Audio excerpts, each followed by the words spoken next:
Hello friends, బాగున్నారా? ఏంటి curry అని చూస్తున్నారా? పుట్టగొడుగులు అండి. నా ఫేవరెట్ కర్రీస్లలో పుట్టగొడుగులు కూడా నాకు చాలా ఇష్టము. ఈ రైస్ ఏంటి అని అంటే కొర్రలు, మిల్లెట్స్ రైస్ అనమాట. ఈ వెయిట్ లాస్లో నేను ఎక్కువ మిల్లెట్స్ రైస్ ఇలాంటివి తింటున్నాను. నాకు చాలా చాలా నచ్చిన కర్రీస్లలో ఇది ఒకటి అన్నాను కదా. ఇంకా ఇవి నేను ఒక 3 బాక్సెస్ ఉన్నాయి. ఊరు వెళ్ళాను అనుకున్నాను యాక్చువల్గా. 3 బాక్సెస్ ఉన్నాయి కదా అని చెప్పేసి 3 వేసి పులుసు పెట్టేశాను అనమాట. కర్రీ మంచిగా కడిగేసి చెప్పాలంటే అడవి పుట్టగొడుగులు దొరుకుతాయి కదా, అవి చాలా మంచిది హెల్త్కి. అవి ఏం చేద్దాం మరి దొరకలేదు. ఇంకా అవి ఎప్పుడో ఒక్కసారి కదా వచ్చేది. పోయినసారి ఎప్పుడో మార్కెట్కి వెళ్ళింటే నేను కనిపించాయి. ఒక 1/2 kg ఎంతో అడిగాను, ఆమె ఎక్కువ ఇచ్చింది. అసలు ఆ కర్రీ చేశాను, ఎంత బాగుండిందంటే అస్సలు చాలా చాలా బాగా వచ్చింది. నిజంగా ఆ రోజు వీడియో రికార్డ్ చేసింటే ఎంత బాగుండేది. అసలు అవి క్లీన్ చేస్తుంటే అంత బంక గమ్ ఉన్నాయి.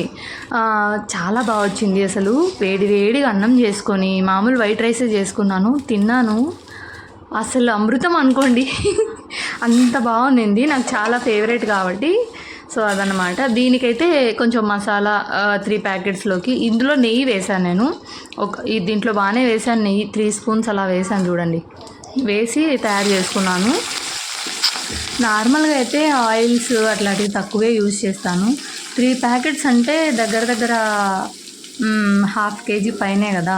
750 grams మష్రూమ్స్ అంటే అవి కొంచెమన్నా ఫ్లేవర్ మంచిగా రావాలంటే బాగుంటుందని అది నెయ్యి వేసాను. యాక్చువల్ చెప్పాలంటే కొంచెం చూడండి కలరీగా ఉన్నాయి. బాగా ఇవి వేగేటప్పుడు, ఫ్రై అయ్యేటప్పుడు, బాగా ఆకలి అయ్యేటప్పుడు కొంచెం ముందుగా ఇవన్నీ తయారు చేస్తున్నామంటే ఇంకా ఇంట్రెస్ట్తో చేస్తాను నేనైతే. అంటే కడుపు నిండా తిన్నప్పుడు కూడా చేస్తాము, బట్ ఏం లేదు ఇంకా ఆకలి అవుతుంది నెక్స్ట్ చేయాలంటే ఇంట్రెస్ట్గా చేసుకుంటాను నేనైతే. ఇది చూడండి మొత్తం నిండిపోయింది. ఇంకా కొద్దిసేపు ఉన్న తర్వాత ఇవి ఓపెన్ చేస్తే అప్పటికి కొంచెం వాటర్ వచ్చినాయి. ఇక వాటర్ ఇంకొద్దిసేపటి తర్వాత అయితే కనుక ఇంకా ఎక్కువ వచ్చేసినాయి. చూడు మొత్తం అసలు ఒక్క చుక్క కూడా నేను వాటర్ వేయలేదు చెప్పాలంటే. మొత్తము మష్రూమ్స్లలో నుంచి వచ్చేస్తాయి వాటరు.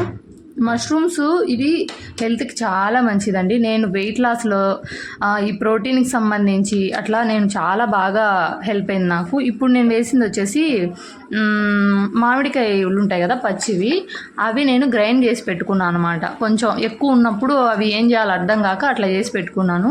ఇందులో కొంచెం పులుపుకి సంబంధించి అయితే మామిడికాయ అది గ్రైండ్ చేసినది యాడ్ చేశాను నేను. ఇంకా మసాలాకు మీకు చూపించాను కదా, ఎండుమిర్చి, జీలకర్ర అవన్నీ యాడ్ చేశాను. అసలు సూపర్ టేస్టీగా వచ్చింది. మీరు ఎవరైనా సింపుల్గా ట్రై చేయాలంటే ఇలా చేయండి. ఎక్కువ మసాలాలు ఏం వేయను నేను, బట్ సమ్ టైమ్స్ ఎప్పుడైనా బాగా తినాలనిపించినప్పుడు బయట ఫుడ్ కంటే ఇంట్లోనే బెటర్ కాబట్టి చేసుకున్నాను. ఇదైతే పన్నీర్ ఫ్రై చేసినాను, అది కూడా యాడ్ చేసుకున్నాను. ఇంకా పోతే ఇది మామిడికాయ పచ్చడి పెట్టినాను అనమాట, ఊరగాయ. దాంతో 2 ముద్దలు తింటే మాత్రం హాయిగా అనిపిస్తుంది నాకు. ఆనియన్ పకోడా నంచుకొని, పన్నీర్ నంచుకొని, మా వారి ప్లేట్ అనమాట. మేము ఇవి అలవాటు చేసుకున్నాం, మిల్లెట్స్ తినడము, కొర్రలు, ఆరికలు, సామెలు ఇవన్నీ అలవాటు అయిపోయినాయి మాకు. నార్మల్ రైస్ కంటే కూడా మేము ఎవ్రీడే మీల్స్ లంచ్లో ఇవే తింటున్నాము. మీరు ట్రై చేయండి హెల్దీ హ్యాబిట్స్. సబ్స్క్రైబ్ చేసుకోవడం మాత్రం మర్చిపోవద్దు.